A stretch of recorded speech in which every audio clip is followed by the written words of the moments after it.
చెప్తున్నాను. సరే సార్ ఇప్పుడు ఒకటే యాపిల్ తింటానంటే డాక్టర్ ఏమో నాకు షుగర్ ఉంది ఒకటే తినమన్నాడు ఆయన. ఒకటే తినడానికి చేతులు ఉంది. నిజంగా ఎక్కడ కనపడలేదు సార్. ఇదే ఎవరికి చెప్పలేదు, ఆయన ఒక్కరికే చెప్పాను. మీరు హ్యాపీ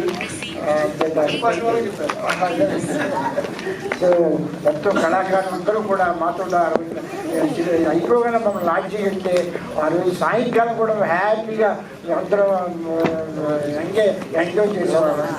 అంత హ్యాపీగా సినిమా అలా జరిగిపోయింది అన్నమాట. అంత మేము కష్టపడలేదు అసలు. చాలా హ్యాపీగా ఇక్కడ ఇటువంటి నెక్స్ట్ పిక్చర్లు కూడా మీరు చేయాలి, మీరు సక్సెస్ కావాలి, అందులో మేము ఉండాలి అంటే తప్పకుండా మీరు సక్సెస్ అవుతారని, సక్సెస్ అవ్వాలని ఆశిస్తారని కోరుకుంటూ. Thank you sir.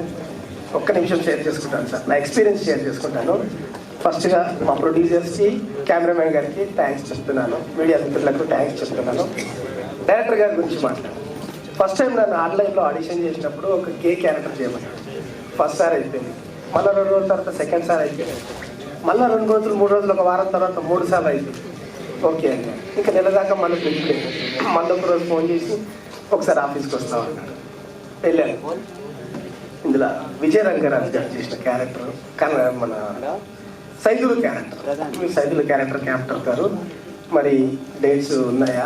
అప్పుడు బల్గం చేసిన కొత్తలో, బల్గంలో చేసి కొంచెం సినిమాలు 2 సినిమాలు పడ్డాయి చేస్తున్నా. మరి ఉన్నాయా అంటే సరే చేస్తాను సార్, వీలైతే 1-2 రోజుల క్యారెక్టర్లు క్లోజ్ చేసుకొని ఫుల్ టైం ఇస్తాను. ఫుల్గా ఆ ఆడిషన్స్కి మొత్తం దాదాపుగా అందరినీ ఆన్లైన్లో చేశారు. ఆ తర్వాత నన్ను కనకాయ పాత్రకి మన వర్క్షాప్లో అంతా చేయించారు. 1 నెల 2 నెలల తర్వాత మళ్ళీ పిలుపు వచ్చింది. రాజా ఫోన్ చేశాడు, అందరు ఆర్టిస్టులు కోఆర్డినేషన్ చేసి ప్రతి ఆర్టిస్ట్తో కోఆర్డినేషన్లో ఉన్నాడు రాజా వెరీ గుడ్, నైస్ వర్క్ రాజా. అది ఫోటో పెట్టన్నా ప్రజెంట్ ఎట్లున్నావు అని. అప్పుడు నేను వేరే సినిమాకి ఈ గడ్డము ఈ అంత కటింగ్ చేసి చిన్నగా ఫేస్ అయిపోయింది.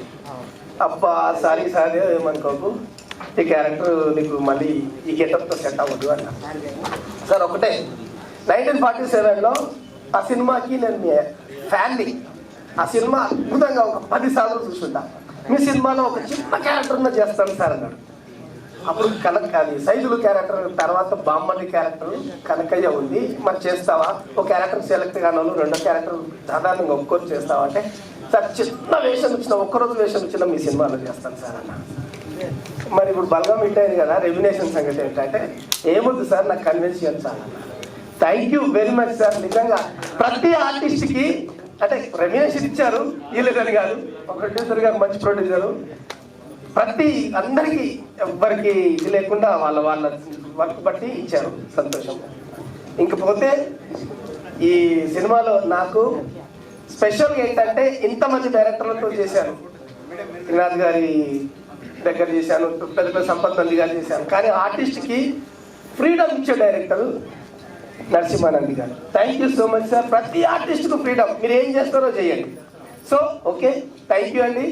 నాకు మంచి అవకాశం ఇచ్చి నా యాక్టింగ్ స్కోప్ను బయటికి తీసే అవకాశం నాకు ఇచ్చి నాకు ఫ్రీడమ్ ఇచ్చి యాక్ట్ చేయించినందుకు special thank you so much sir. ఈ సినిమా బయటకు వచ్చినందుక ప్రతి ఆర్టిస్ట్కు గుర్తింపు వస్తుంది. ప్రభుత్వం చేత గుర్తింపు యూనివర్సల్గా రిజిస్టర్ అయిన పేరు అది ప్రభుత్వ సారాయి దుకాణం, యూనివర్సల్ నేము. తప్పకుండా హిట్ అవుతుంది. మా అందరికీ మంచి పేరు రావాలని మా టీం అందరినీ ఆశీర్వదించండి. Thank you so much sir. మరొక డైరెక్టర్ గారు, అద్భుతమైన సినిమాతో ముందుకు వస్తున్నారు రవి కుమార్ గారు, హైకోర్టు అడ్వకేట్ గారు. నేను మా సినిమా గురించి మాట్లాడారు. గౌరవనీయులైన పాత్రికేయులకు, దర్శకులకు, నటీనటులకు, అందరి టెక్నీషియన్లకు శుభాకాంక్షలు తెలియజేస్తాను. నేను ఎంఏ నాటకరంగం, ఎంఫిల్ నాటకరంగం, పిహెచ్డి నాటకరంగంలో 6 years నాటకాలు చేసాం. వ్యక్తి బ్యాక్గ్రౌండ్ హీరోని కాదు బ్రదర్, పెద్ద బాధ శిక్షకుడు. మీకు అర్థమైందా? నిలబడదు. షేక్స్పియర్ సాహిత్యం కానీ, షేక్స్పియర్ రచనలు కానీ 2300 ఇంకా 50 ఏళ్ళకు కూడా మనిషి జీవన విధానం కానీ, మనిషి ప్రవర్తించిన తీరు కానీ ఆ విధంగా ఉంటుంది. అట్లాంటి సాహిత్యం నుంచి, శేక్స్పియర్ సాహిత్యం నుంచి సినిమా తీస్తున్నట్టేనే అదొక గొప్ప వరం.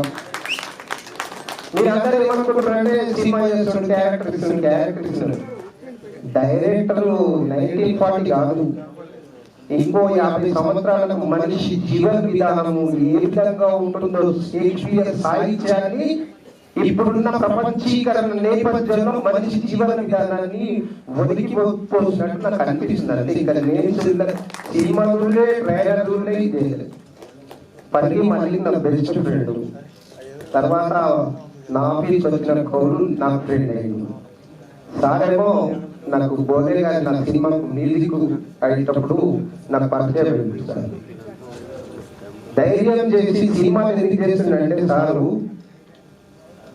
ఒక గొప్ప ఆలోచన విధానం కావాలి ఫస్ట్ డైరెక్టర్కు. నేను కూడా సినిమాలు తీస్తున్నాను, ఒక 3 సినిమాలు తీస్తున్నాను. మేము ఇప్పుడు బయటకు వచ్చాము నాటకరంగం నుంచి.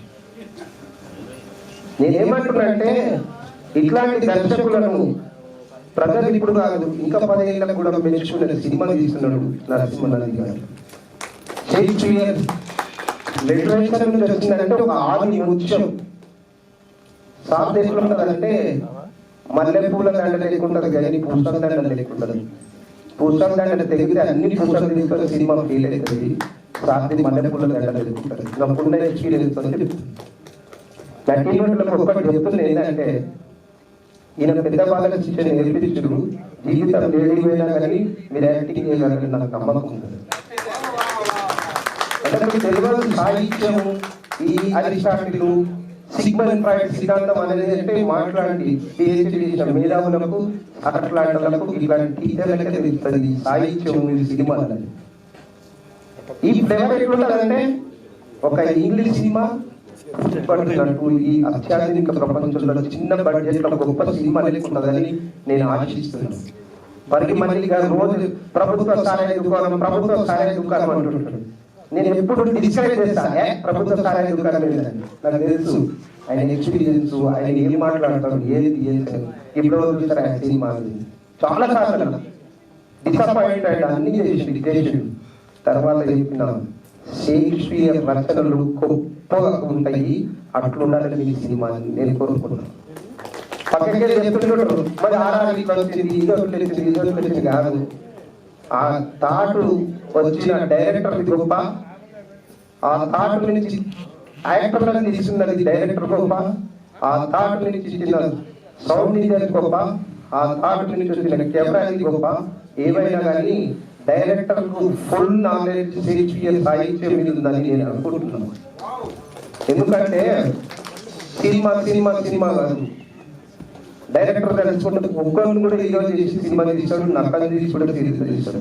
కానీ డైరెక్టర్ థాట్ బట్టి ఇంకొక 50 సంవత్సరాల మనిషి జీవన విధానం, ప్రపంచీకరణ నిబంధనల మనిషి జీవన విధానం పడుతుంది. రోజు టీవీలో చూస్తున్నాడు, వీరి వాదాములు కుక్కలకు అదంతా వాస్తవికత వాదానికి దగ్గరగా డైరెక్టర్ తీస్తాడని నేను నమ్ముతుంది.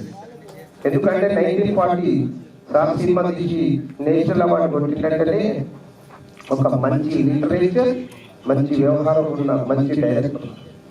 ఇట్లాంటి డైరెక్టర్లకు లేట్ వస్తాయి సినిమాలు, కానీ ఆయన తీసే విధానం కానీ భారతదేశ ప్రజలకు గౌరవప్రదంగా ఉంటాయని కోరుకుంటూ మీ క్యారెక్టర్లకు ఒకటే చెప్తున్నాను.